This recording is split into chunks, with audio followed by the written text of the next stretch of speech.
बोला। अरे हमको सुनाई भाई विकास कुमार ठीक भक्ति गाना बाद में गवा दे। अरे चिकारी ना उमैया कि धाके ना रुपैया और कुछ छोले ला हम कारी के रानी भेंट। अरे धनी धनी पूजा होला चनिया धनी धनी पूजा होला चनिया घर बपड़ा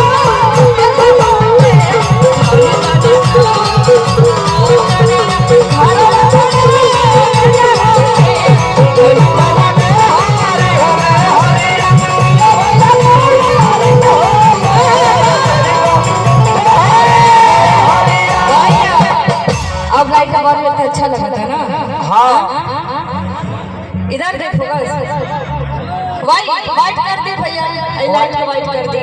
ताकि कैमरा में अच्छा अंधेरा भी हो गया ना लाइट चाहिए। अच्छा बनारस के गई बनारस बनारस इधर के लोग सामने के लोग हां एगो औरत कहा खड़ी ए राजा हो के बनारस ए राजा हो के बनारस ओ माय गॉड ए राजा हो के बनारस ओ माय गॉड चल के दौलैया के बनावा आईगा चल के दौलैया के बनावा आईगा ए राजा हो के बनारस आईगा ए राजा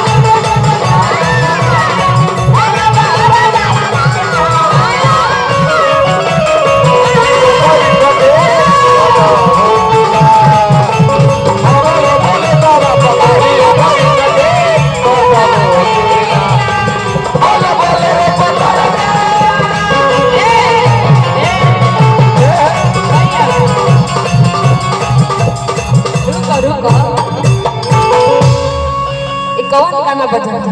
कि बोल बोल रे पतरका बोल रे पतरका हमारा से होता बोल बोल रे पतरका हमारा से होता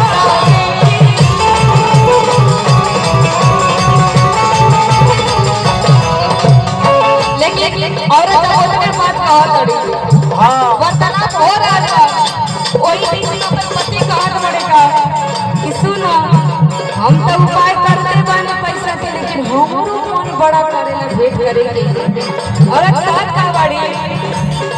आ जदी बहरा से घरे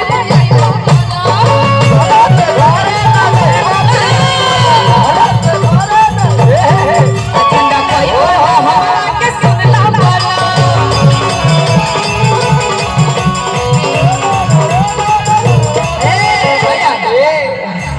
तू काहे मोलट कौले बैठल बारो बढ़िया खाले लपस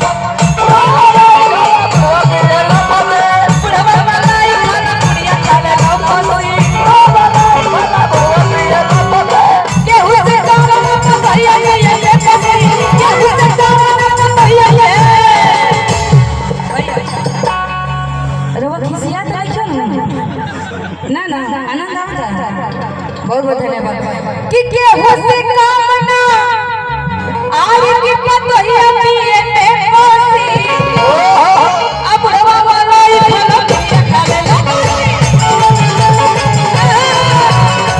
रवा वाला ही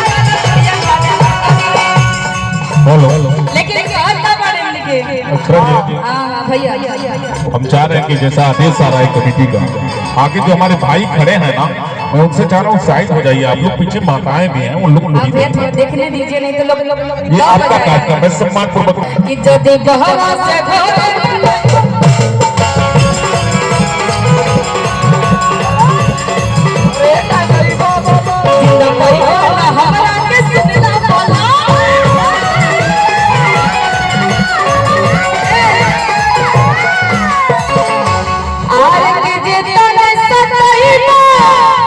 सुनो ना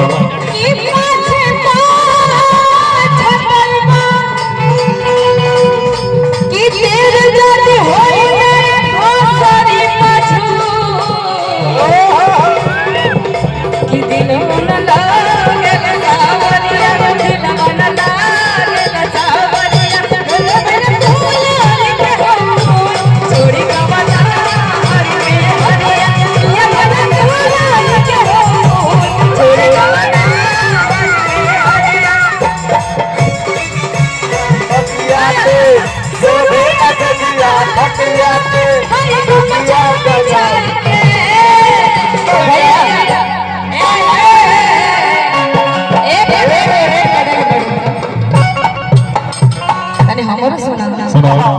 अक्षरा जी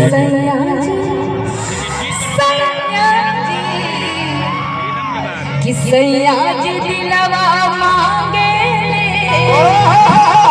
कि हाई गमछा बिछाई कह जाए यूट्यूब पे लिखाई कि अक्षरा गुप्ता ने विकास पांडे को ये कह दिया वो कह दिया कि सैया जी दिलवा मांगे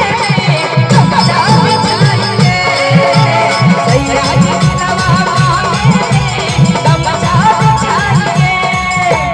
सुते सजवा खटिया सुते सजवा खटिया हाय गमछा बिछाई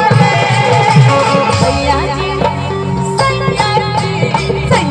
दिलवा मांगे गमछा बिछाई सैया जी दिलवा मांगे गमछा बिछाई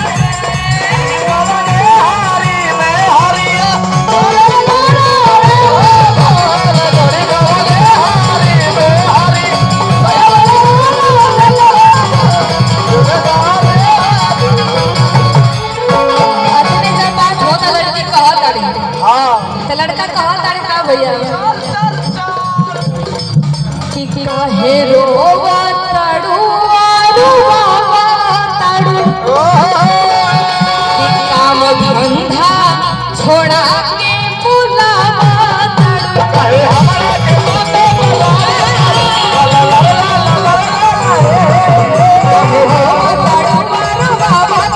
काम धंधा छोड़ा के बुलावा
अक्षरा जी